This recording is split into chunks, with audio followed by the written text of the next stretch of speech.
नमस्कार, मी रवि कुमार. जवाब तो आपको देना होगा बोल सरकार या सदरात 85 आवाजच्या का स्पेशल रिपोर्ट मध्ये आपलं स्वागत. कशा आहात आपण? मजेत ना?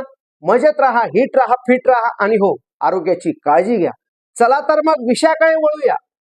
आजचा विषय आहे, दिलगिरी व्यक्त करतो आणि साहजिकच आहे, ज्या ज्या मतदारांनी जिथे जिथे अगदी चांदा ते बांदा शिवसेना आणि शिवशक्ती म्हणजे शिवसेना, महाराष्ट्र नवनिर्माण सेना आणि राष्ट्रवादी यांच्या युतीला मतदान केलेलं आहे, त्या सगळ्या मतदारांना आणि तिन्ही पक्षाच्या कार्यकर्त्यांना मनापासून धन्यवाद देतो आणि अभिनंदन पण करतो. या निवडणुका फार विचित्र किंवा अत्यंत घाणेरड्या पद्धतीने सत्ताधारी पक्षाकडनं लढवल्या गेल्या. जणू काही प्रत्येक निवडणूक ही निवडणूक म्हणजे अगदी त्यांच्या जीवन मरणाचा प्रश्न आहे, अशा पद्धतीने ते साम दाम दंड भेद याच्या पलीकडे जाऊन सर्व काही त्यांनी वापर केला. धाक दपटशा, पैशाची लालूच दाखवली, आमिष दाखवलं. काही जणांना, आमच्या शिवसैनिकांना तडीपार करण्याच्या नोटिसा केल्या, काही जणांना अटका तिकडे झाल्या, काही ठिकाणी दंगली भडकवण्याचे प्रयत्न झाले. अगदी ठाण्याला गेलो होतो, तिथे आमच्या काही कल्याण डोंबिवली असेल, ठाणा असेल, इथल्या उमेदवारांना पैशाची आमिष पण देण्यात आली. काही ठिकाणी जोर जबरदस्तीने त्यांना उमेदवाऱ्या मागे घ्यायला लावल्या. आणि या सगळ्या गुंडागर्दीला न डरता ज्या ज्या उमेदवारांनी ही लढत दिली आणि ज्या ज्या मतदारांनी निर्भयपणाने मतदान केलं, हे सगळेजण खरोखर लोकशाहीचे रक्षक आहेत. मुंबईमध्ये आमचा महापौर होणार आणि व्हावा अशी आमची एक इच्छा होतीच, आजही आहे.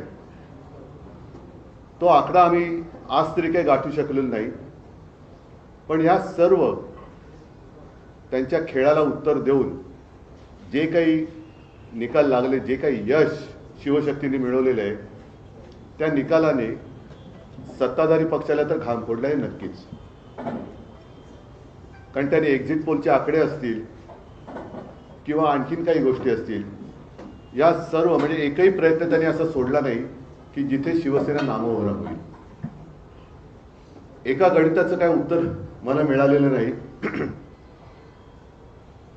अगदी विधानसभेला सुद्धा किंवा लोकसभेला असेल, माझ्या नक्की लक्षात नाही, मोदीजींची सभा झाली होती शिवतीर्थावर, खुर्च्या रिकाम्या होत्या. विधानसभेला असेल, याही वेळेला आमची सभा झाली. मी आणि राज पहिल्या प्रथम शिवाजी पार्कला एकत्रित आलो. एकत्रित तर यापूर्वी सुद्धा होतो, शिवसेना प्रमुख होते तेव्हा, पण एका व्यासपीठावरनं आम्ही भाषणं केली. आदित्यने पण केलं. आपण सगळेजण साक्ष आहात शिवाजी पार्क कसं फुलून गेलं होतं.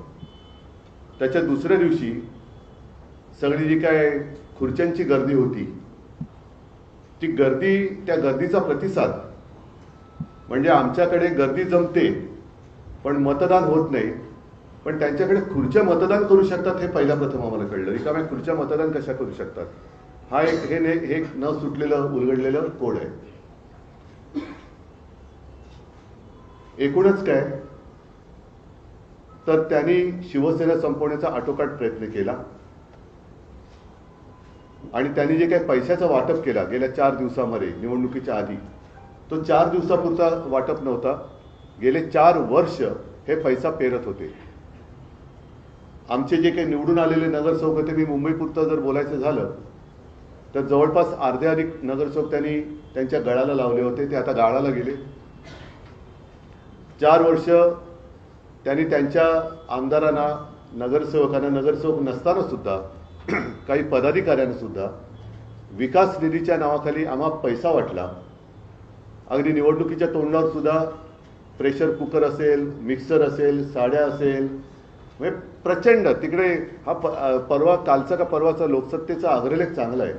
हा पैसा येतो कुठून, या पैशाचा सोर्स, त्या सोर्सच्या मागे ईडी, इन्कम टॅक्स, सीबीआय लागत कसे नाही, आणि एवढं करूनही जो आम्हा पैसा वाटला जातो, मग साधारणतः 2015 साली काळा पैसा नाहीसा व्हावा, गैरव्यवहार थांबावा म्हणून आपल्या मोदीजींनी जी नोटबंदी केली होती ती नोटबंदी अयशस्वी झाली का याचं उत्तर सुद्धा हे कोणतरी शोधलं पाहिजे.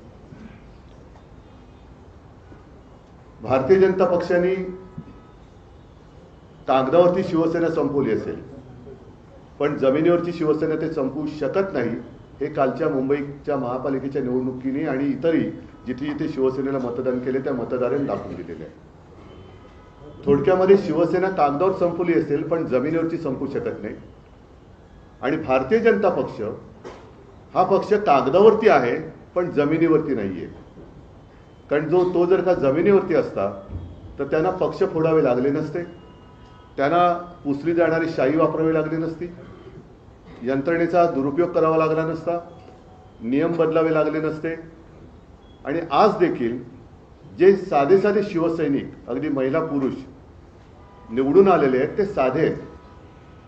प्रचंड पैशाच्या धबधब्यासमोर निष्ठा कशी ताठमानेने लढू शकते आणि जिंकू शकते हे या शिवसैनिकांनी दाखवलेलं आहे. मी सर्व मुंबईकरांना खास धन्यवाद देतो. मला मुंबईकरांकडनं आणखीन अपेक्षा नक्कीच होती, कारण ज्या काही 25 वर्षात जी काही आम्ही सेवा केली, ज्या काही सुधारणा केल्या त्या सुधारणा आम्ही सर्वांसमोर ठेवलेल्या होत्याच. कोविड काळात जे काही काम केलं, मुंबई मॉडेल हे जगभरामध्ये त्याची एक प्रशंसा झाली. हे सगळं पाहिल्यानंतर मला असं वाटलं होतं, म्हणजे आम्हाला सगळ्यांनाच असं वाटलं होतं की मुंबईकर अधिक आशीर्वाद आम्हाला देतील, भरघोस आशीर्वाद देतील. ठीक आहे, आशीर्वाद जरी त्यांनी मोठ्या प्रमाणावरती दिले नसले तरी दिलेत ते भरपूर दिलेले आहेत. विशेष म्हणजे जे शिवसेनेचे गड आहेत, मराठी पट्टा, या मराठी माणसांनी शिवसेनेवर असलेला त्यांचा आशीर्वादाचा हात हा तसाच ठेवलेला आहे. यापुढे महापालिकेमध्ये आता शिवसेनेचे किंवा सर्वच पक्षांचे लोकप्रतिनिधी हे सभागृहात जाणार आहेत आणि ते गेल्यानंतर मुंबई महापालिकेची तिजोरी यांनी कशी लुटलेली आहे, कसे कसे गैरव्यवहार यांनी केलेले आहेत याचा भांडाफोड तर नक्कीच होईल. पण एक कर्तव्यदक्ष मुंबईकरांचे लोकप्रतिनिधी म्हणून शिवसेना, महाराष्ट्र नवनिर्माण सेना आणि राष्ट्रवादी यांचे लोकप्रतिनिधी हे काम करतील. आम्ही जो काही वचननामा जनतेसमोर ठेवला आहे त्याचा सुद्धा आम्ही नक्की पाठपुरावा करू. आणि मुंबईकरांची जमीन ही मुंबईकरांसाठीच वापरली जाईल हे सदैव दडपण आम्ही ह्या मुंबई लुटणाऱ्यांवरती ठेवू. याच्या पुढे आपल्याला काही प्रश्न असतील तर विचारा, मी उत्तर द्यायचा प्रयत्न करेन. माईक फिरवायचं म्हणजे तो ह्याच्यात पण नाही माईक फिरव का म्हणजे तुम्हाला तुमचा आवाज पण ह्याच्यात येईल. हा माईक चालू करा. हा चालू नाही हा चालू नाही. हे इथे बटणे करे नाही चालू नाही बंद.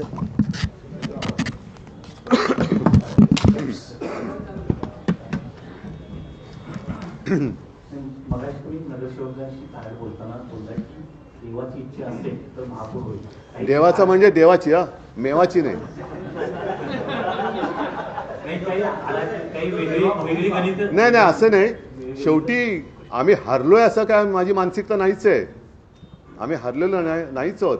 कारण ज्या पद्धतीने ही निवडणूक ते लढले त्याला तोडीस तोड उत्तर आम्ही दिलेलं आहे.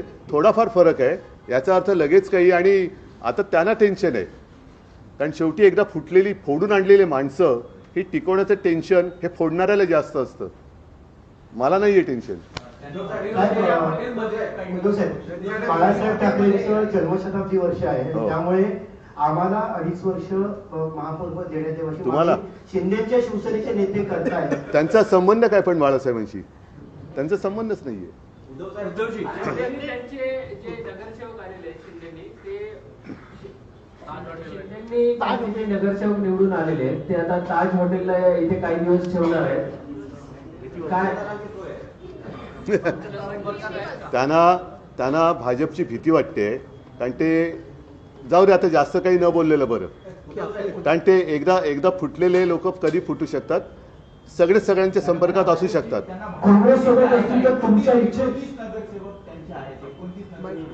त्यातले आमचे किती फोडलेले आहेत?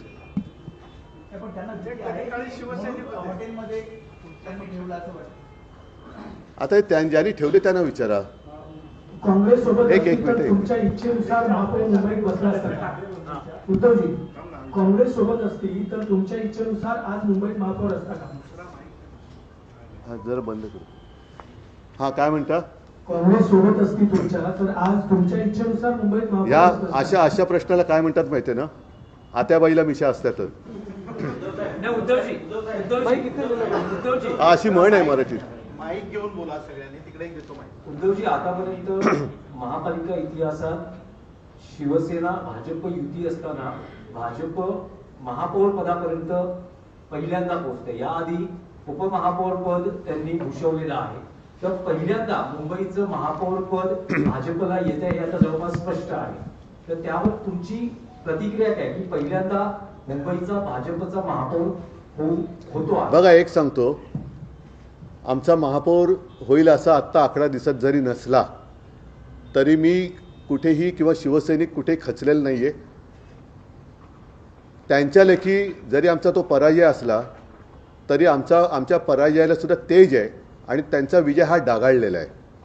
आणि ज्यांच्या सहकार्याने ते जर महापौर बनवत असतील तर ज्यांच्या आधारावर ते महापौर बनवणार आहेत त्यांना लाज वाटली पाहिजे की आपण काय केलेलं आहे. त्याच्यामुळे मला काही हा प्रश्न पडलेला नाही आहे तो बसावा न बसावा, पण ज्यांची मदत घेऊन आणि म्हणे बाळासाहेबांचा विचार हा शिवसेनेचा महापौर बसवणे हा आहे आणि ती शिवसेना असली ही मी बघतोय. त्याच्यामुळे त्या लोकांनी, गद्दार लोकांनी विचार केला पाहिजे की आपण काय कोणतं पाप करतो आहोत आणि हे पाप करणं, हे पाप केल्यानंतर मराठी माणूस त्यांना काय म्हणणार आहे हा विचार त्यांनी केला पाहिजे.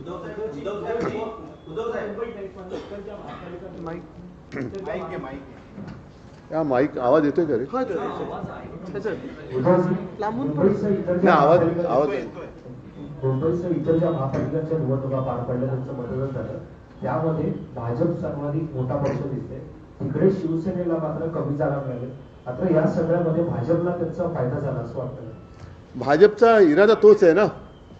त्यांनी मधल्या काळामध्ये म्हणून मी अनाकोंडा म्हणालो ना की त्यांनी 29 साली 100% म्हणजे तोपर्यंत यांना सगळ्यांना गुंडाळून वेटोळ्यात गुंडाळून टाकणार आहेत ते. आणि अंबरनाथमध्ये त्यांनी ते केलंच. जिथे गरज असेल त्या गरजेपुरतं ते वापरणार आणि फेकून नेणार. तोपर्यंत त्यांचा पक्ष आणि सगळं संपून टाकलेलं असेल.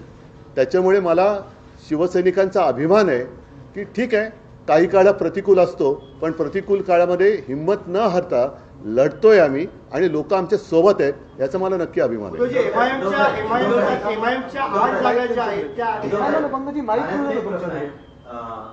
उपमुख्यमंत्री शिंदे ज्या प्रभागामध्ये रहिवासी आहेत ते संविधानिक पद नाहीये. ज्या प्रभागामध्ये नाही पण म्हणून कोण असं ते पहिलं नीट सांगा. ते संविधानिक पद नाहीये. शिंदे ज्या प्रभागामध्ये कोण शिंदे? त्यांचा वाढदिवस आहे. शिंदे ज्या प्रभागामध्ये राहत आहेत त्या प्रभागामध्ये तुमच्या उमेदवाराने, ठाकरेंच्या उमेदवारांनी शिंदेच्या उमेदवाराचा करेक्ट काय नाव त्यांचं? कोणाचं? त्या उमेदवाराचं नाही मला माहिती.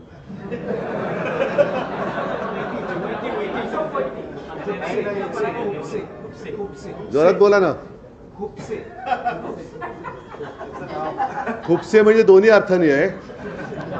खुपसे काही समजण्यासारखं आहे आणि खुपसे म्हणजे खुपसे. उद्धवजी, आकडेवारीचा आवाज आहे खणखणीत. जी आकडेवारी आहे ठाकरे बंधूंची त्यात असं एक विश्लेषण केलं जात आहे की मनसेची शिवसेना पक्षाला जास्त मदत झाली तुमच्या पक्षाला आणि तुमचे नगरसेवक निवडून आले. तुलनेत मनसेचे तितकं संख्याबळ निवडून आलेल्या नगरसेवकांचं दिसत नाही. नाही, आता हे शिवसेना भवनचा वॉर्ड हा आम्ही दिला ना, त्याने निवडून पण आला. त्याच्यामुळे असं काही नाही आहे की त्यांची आम्हाला झाली आमची त्यांना नाही झाली असं काही नाही आहे. दोन्हीकडे आता कार्यकर्त्यांमध्ये सुद्धा एकवाक्यता खूप छान. कारण मी, आदित्य, सगळेच आम्ही जे काय फिरलो त्या सगळीकडे शिवसेना आणि मनसे असा काही भेदभाव आम्हाला कुठेच दिसला नाही. छान एक दिलाने आम्ही लढलेलो आहोत. काँग्रेस चर्चेत पुढच्या झडपीच्या निवडणुका येत आहेत. या झडपीच्या निवडणुकांमध्ये सुद्धा मनसेसोबत तुमचा अलायन्स कायम राहील आणि येणाऱ्या पुढच्या निवडणुकांमध्ये सुद्धा. आम्हाला आधी कालचे आत्ताच माझे नगरसेवक जिंकून आले त्यांचे पेढे खातोय. काय आता बोलेन ना मी. काय हरकत आहे? हरकत काय? संयुक्त पत्रकार परिषद पुन्हा बघायला मिळेल. कारण आज तुम्ही एक म्हणजे युतीत लढला पण अरे एक गोष्ट तुमच्या लक्षात येत नाही या आमची निकालांचं विश्लेषण करण्यासाठी जर संयुक्त पत्रकार परिषद झाली नाही पण विश्लेषण तुम्ही लोक करतात ना तेच विश्लेषण आम्ही बघतोय पण एकत्र आहोत मी मागेच बोललो एकत्र आलो ते एकत्र राहण्यासाठी बैठक पण होणार आहे आता. होईल सगळं होईल नाही, पण उद्धवजी जी काँग्रेस संपूर्ण महापालिका त्याला काहीतरी निवडणुकीत- हा. जी काँग्रेस संपूर्ण महापालिका निवडणुकीत चर्चेतही नव्हती त्याचे 28 नगरसेवक आले आहेत चांगली गोष्ट तर तुम्ही- एकत्रित लढले असते